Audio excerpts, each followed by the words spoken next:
Yo les crocodiles, bienvenue sur le YouTube de Fabrice Tran alias Cayman. Aujourd'hui, truc de dingue, truc de ouf, nous allons voir la réalisation du vieillissement d'une épée en métallique au pinceau. Allez, go go go go les crocodiles!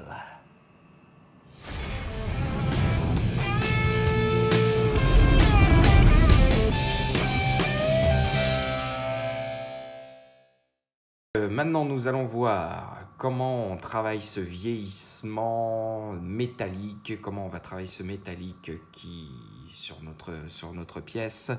On va travailler les finitions donc au pinceau en tabletop. Ça pourrait être fait aussi dans une qualité de peinture un peu plus élevée, mais ça demanderait un peu plus de temps, un peu plus de finition. Mais là, pour l'instant, on est sur les tutoriels. Comment apprendre les bases de la peinture. Donc c'est parti.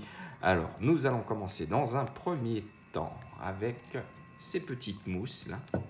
Voilà, c'est les mousses qu'on trouve dans les blisters de figurines ou aussi qui protègent vos colis. Enfin, on en trouve assez facilement un peu partout. Il faut avoir une maille qui est quand même bien serrée, une mousse qui est bien fine. Il ne faut pas quelque chose de trop épais.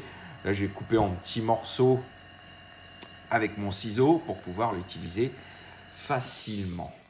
Donc voilà, je vais prendre ces petits mousses. Ensuite, je prends un doré, voilà, comme ça, un doré bien clair. Ça peut, la marque, hein, ça, c'est pas important, on s'en fout. L'important, c'est qu'il soit clair par rapport au doré qu'on a mis sur l'épée de notre grand immonde. Donc, je vais en mettre un peu sur ma palette. Voilà, comme ça. Et du coup, je vais prendre ma petite mousse. Je vais en mettre un peu, là, comme ça, vous voyez. Et je vais tapoter sur ma feuille. Voilà, pour qu'il en reste peu. Voilà, je tapote bien. Et une fois qu'il en reste pas beaucoup, je vais pouvoir venir tapoter sur le centre de mon épée.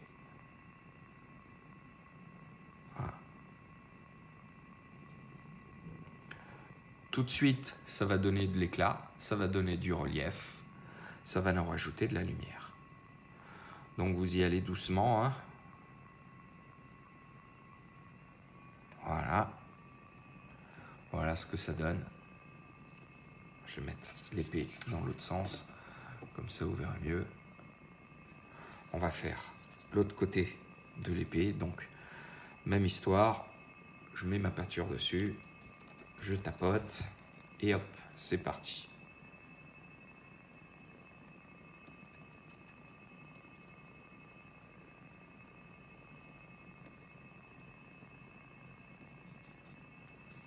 Et voilà ce que ça donne. Tapote encore un peu plus. Vous voyez, rapidement, ça nous permet de faire ressortir les contrastes le plus simplement possible. Donc on va faire la même chose là maintenant sur les crânes. En plus, je pense qu'on verra mieux sur les crânes. Donc, rebelote. Je prends ma peinture, je tapote, je tapote, je tapote, je tapote. Et je viens sur le visage. Et là, vous voyez, regardez. Tout de suite, ça fait ressortir le visage de notre figurine. Là, on a vu à certains endroits, le lavis n'est pas bien passé dans les creux. Je remettrai après, plus tard, un petit coup de noir là dans les creux des yeux, là sur le front, pour avoir quelque chose de bien propre. Voilà. Et voilà ce que ça donne pour notre doré. Voilà ce que ça donne. Et vous voyez, ça va super vite et c'est un bon petit effet. Et donc maintenant, tant qu'à faire, vu qu'on a fait ça avec le doré, nous allons faire la même chose avec l'argenté. Donc la même chose, je prends un argenté bien clair en comparaison de la couleur métallique argentée à la base sur ma chaîne, sur les épées. Je prends une nouvelle petite mousse, hop, j'en mets dessus, je tapote, je tapote, je tapote, N'hésitez pas à bien tapoter parce qu'en fait, s'il y en a trop sur la mousse, ça ne marchera pas. Hein. Ça va faire quelque chose de dégueulasse, donc il faut faire attention à ça. Et c'est parti. Je tapote sur mes chaînes. Voilà. Et vous voyez, tout de suite, le petit effet que ça nous fait.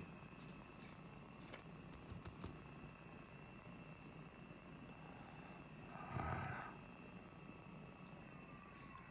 Vous voyez, ça fonctionne bien.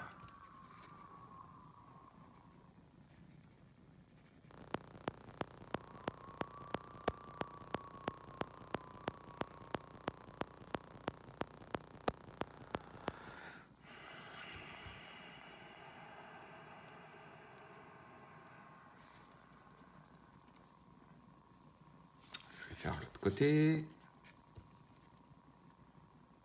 Plus là, c'est un. Là, on n'a pas besoin d'y passer un temps fou dessus parce que au montage de la figurine, ce côté-là ne se verra pas en fait. Il est derrière. Donc, c'est juste par principe. Voilà.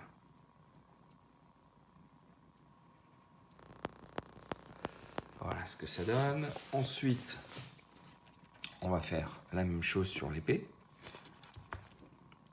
Et alors, ce qui peut être sympa aussi, c'est que vous pouvez venir aussi sur les parties métalliques au milieu des crânes, même si c'est du doré, parce qu'en fait, ça va rajouter, alors il faut y aller très légèrement, hein, mais ça va nous rajouter des impacts de lumière.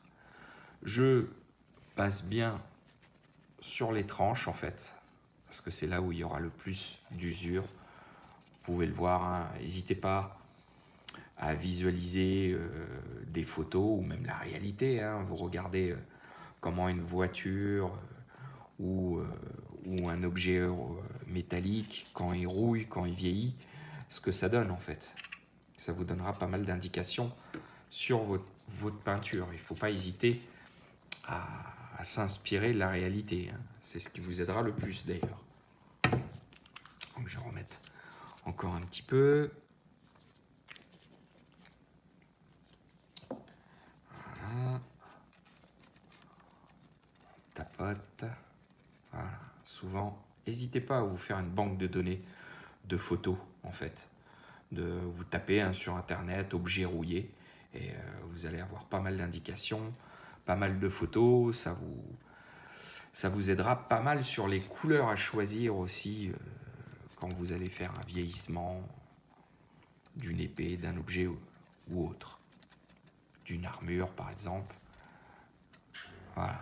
Et là l'avantage c'est que cette technique, vous voyez, ça va très vite, mais ça fait tout de suite son petit effet sympa.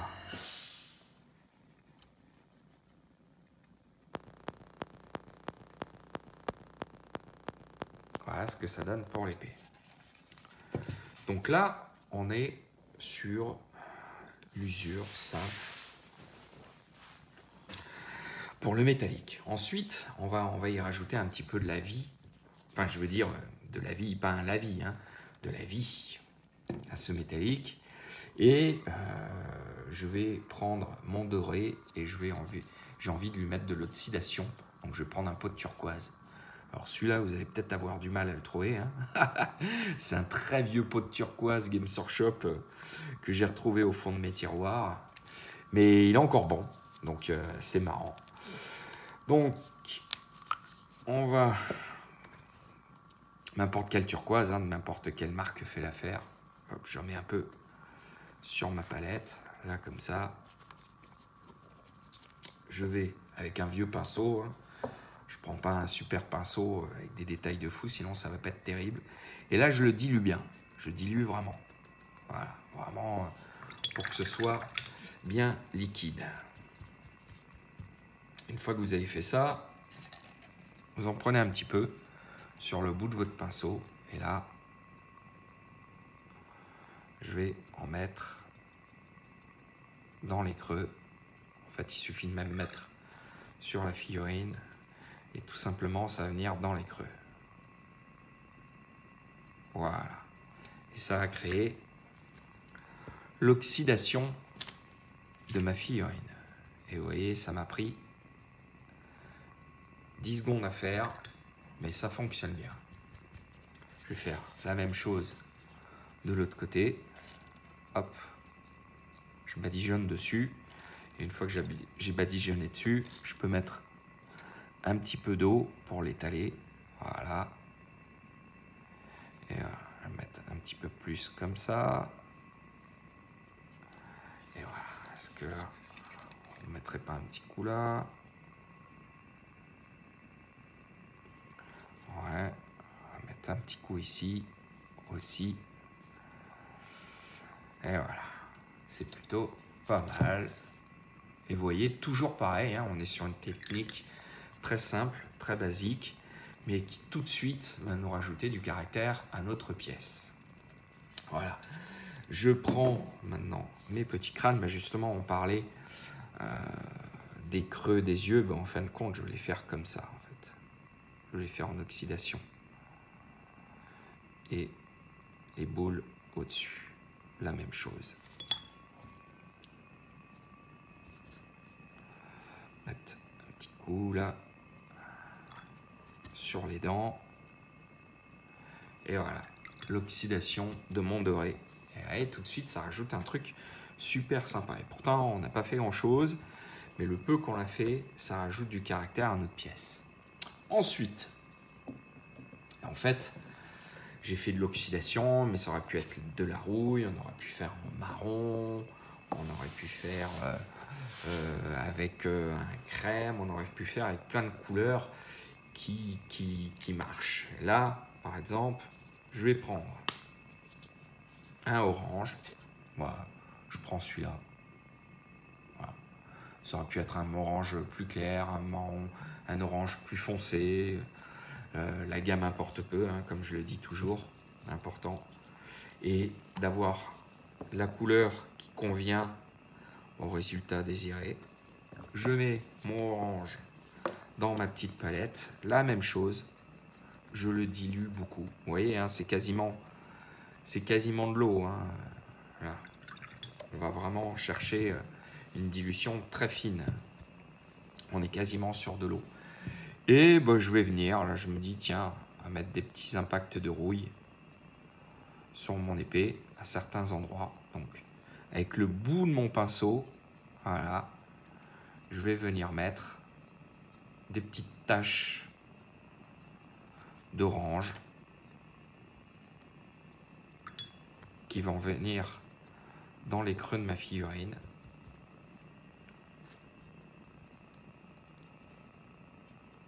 Mais vous voyez, ça change tout. Voilà. Un petit peu ici. De l'autre côté, la même chose. Voilà.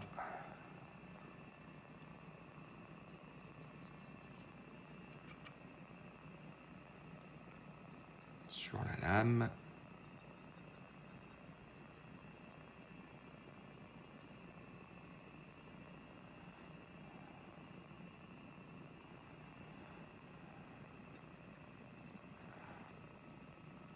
Et directement, vu que c'est liquide, ça va venir directement se poser dans les trous. Vous voyez comment ça fait? Ça se pose directement dans les trous de ma lame.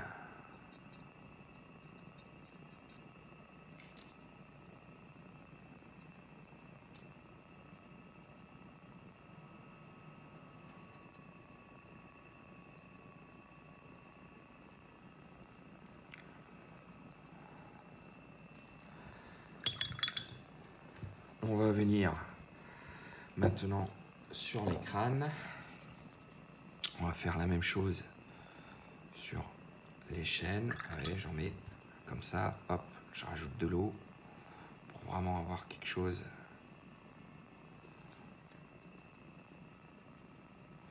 de bien dilué, de bien fin. Là, je trouve que j'en ai mis un petit peu trop. Hop, je rajoute de l'eau pour bien diluer dessus. Et ça fait le taf.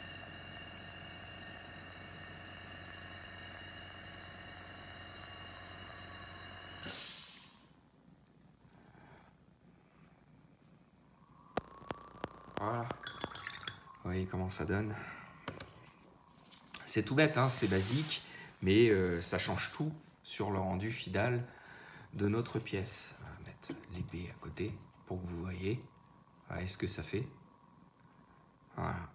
Et pourtant, on n'a pas fait grand-chose, mais ça donne tout de suite un petit effet sympathique. Et vous imaginez, là, sur de la figurine de jeu, sur de la masse, ça peut rendre très très bien. Donc, c'était un petit tutoriel sur les finitions du travail au pinceau sur une épée et des chaînes de notre grand ami immonde d'Energull. J'espère que cette vidéo vous a plu. N'hésitez pas à liker, partager, à vous abonner si ce n'est pas encore fait. Et je vous dis à très vite les crocodiles pour de nouvelles vidéos. Allez, bye bye bye bye les crocodiles.